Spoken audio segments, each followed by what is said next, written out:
आणि नागपूर 24 कडनं वृत्तनामा न्यूज 24 कडनं आपल्याला आजच्या धम्मचक्र प्रवर्तन दिनाच्या खूप खूप हार्दिक शुभेच्छा.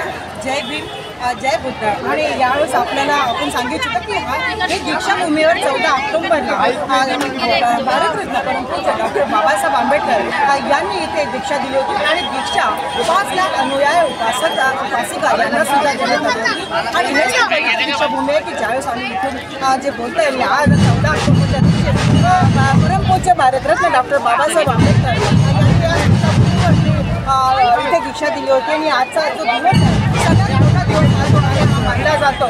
आणि या दीक्षाभूमीवर परमपूज्य भारतरत्न डॉक्टर बाबासाहेब आंबेडकर यांच्या अस्थिकलशसुद्धा ठेवलेल्या त्या सोनेरी अस्थिकलशामध्ये त्यांचे अस्थिसुद्धा ठेवले. त्याचं दर्शन करण्यासाठी इथं भाविक जे आहे बौद्ध उपासक उपासिका आणि जे माघार जे म्हटलं जातं त्यांच्याच गर्दी आपल्याला इथे पाहायला मिळते. कारण की या तारखेला 2 तारखेला जी गर्दी होती तो दसरा होता. त्या दिवशी भरपूर लोकांना इथे दर्शन घेता आले नाही या सोनेरी अस्थिकलशांचे. परंतु आज 14 ऑक्टोबर असताना या सोनेरी अस्थिकलशांचे दर्शन म्हणजे सगळ्यात महत्त्वपूर्ण दिवस म्हणजे आजचा 14 ऑक्टोबर या दिवशी बाबासाहेबांनी जे लाखो अनुयायांना जे दीक्षा दिली होती त्यामुळे या दीक्षाभूमीला खूप महत्त्व आहे. आणि त्याच्यानंतरच काही महिन्याने परमपूज्य भारतरत्न डॉक्टर बाबासाहेब आंबेडकर यांचं निधन पण झालं होतं. त्याच मानवाला आज अभिवादन करण्यासाठी आपण बघताय इथे लाखोच्या संख्येने लोकांची आजही उपस्थिती कशी दिसते.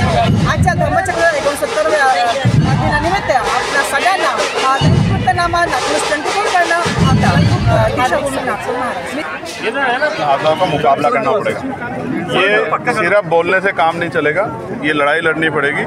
और पुनः वो संघर्ष का समय आ गया जब अम्बेडकरवादियों को अगर खून से भी सींचना पड़े आंदोलन को सींचना पड़ेगा.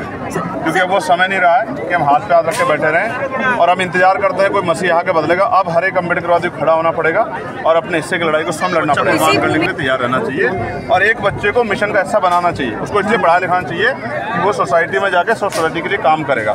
और जब तक ये त्याग की भावना हमारे अंदर नहीं आएगी तब तक हम यहाँ स्वाभिमान सम्मान जीवन प्राप्त नहीं कर पाएंगे. सर, संविधान के बारे में बदलाव के बारे में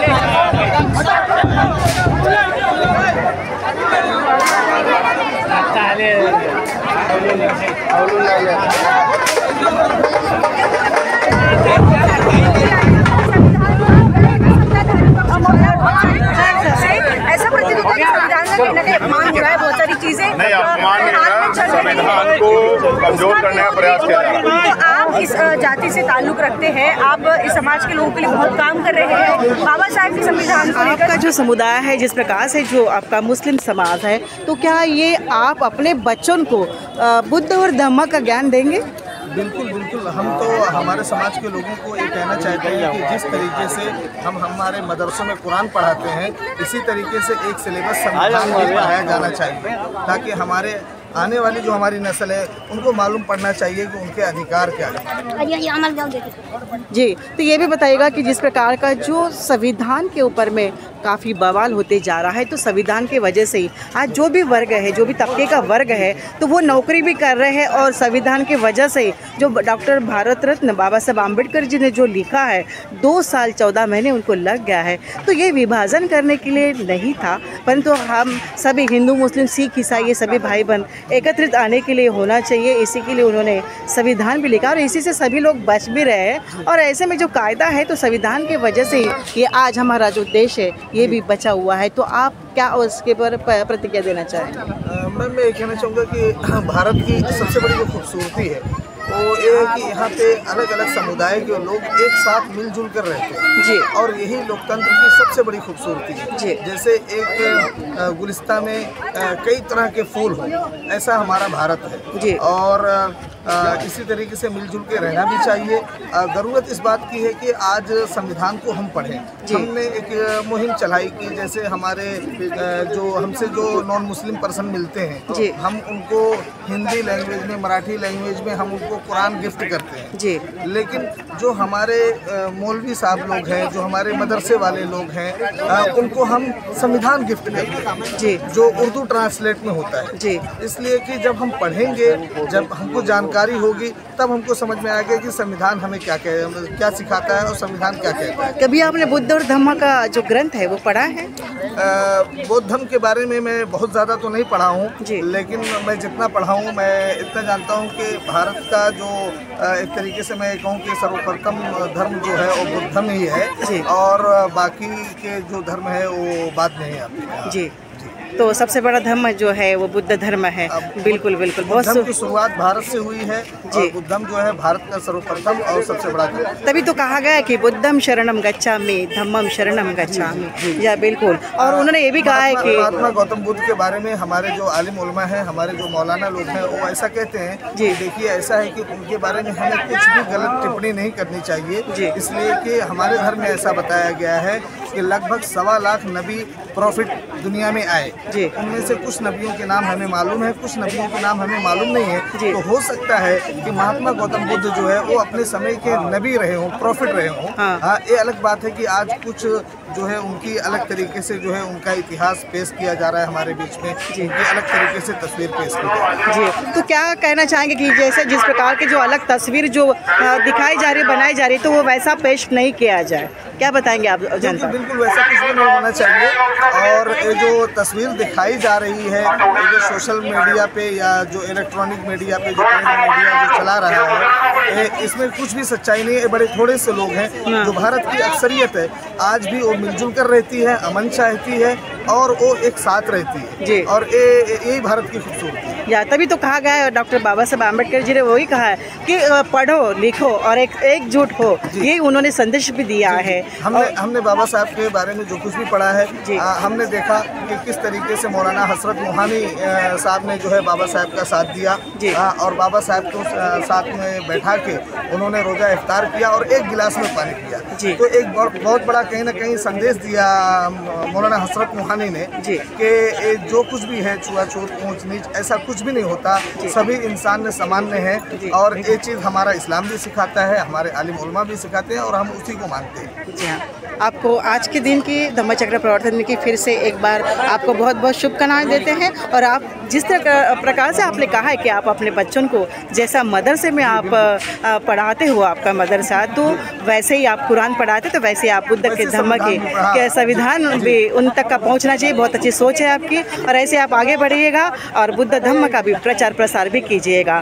मैं सविता कुलकर्णी कर रही, नागपुर न्यूज़ 24 के लिए नागपुर, महाराष्ट्र। हिंदू मुस्लिम के ऊपर, अल्पसंख्यक के ऊपर में तो हालांकि राजकारण का मुद्दा तो नहीं है, पर ये बताइएगा कि दीक्षा भूमि पे बहुत कम ही लोग होते हैं, जो मुस्लिम समुदाय के जो लोग होते हैं तो वो कभी नहीं आते। आप पहली बार ही हमने आपको देखा है, वो भी आज़ाद साहब के साथ में आप यहाँ पर आए हैं, तो पहली बार ही आपको देखा है। तो कैसा आपने अंदर के दर्शन जो किए हैं बाबा साहब की अस्थियों का, तो कैसा महसूस आपको हुआ है अंदर? मैं आपको बताना चाहूँगा कि आज ज़रूरत इस बात की है कि हम बाबा साहब के चित्र से ज़्यादा बाबा साहब के चरित्र के बारे में पढ़ें। आज आवश्यकता है कि हम बाबा साहब के बारे में पढ़ें कि बाबा साहब ने किस तरीके से एक समाज को में परिवर्तन लाने के लिए उन्होंने मेहनत किया, प्रयास किया।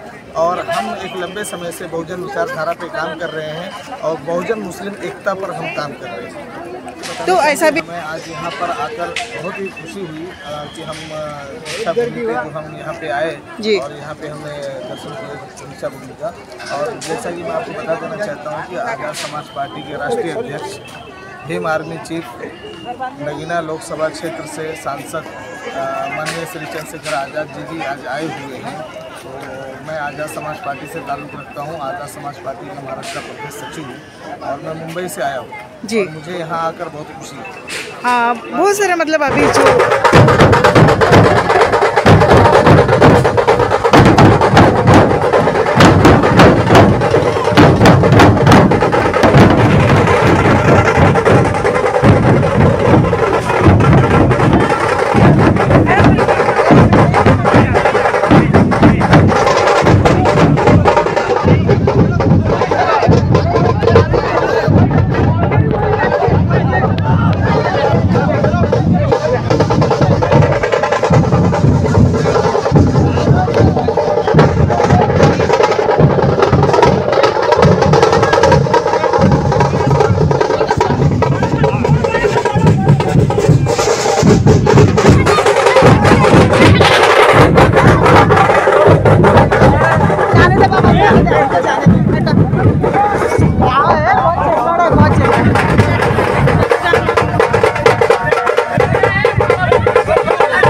एक गाड़ी ले लिया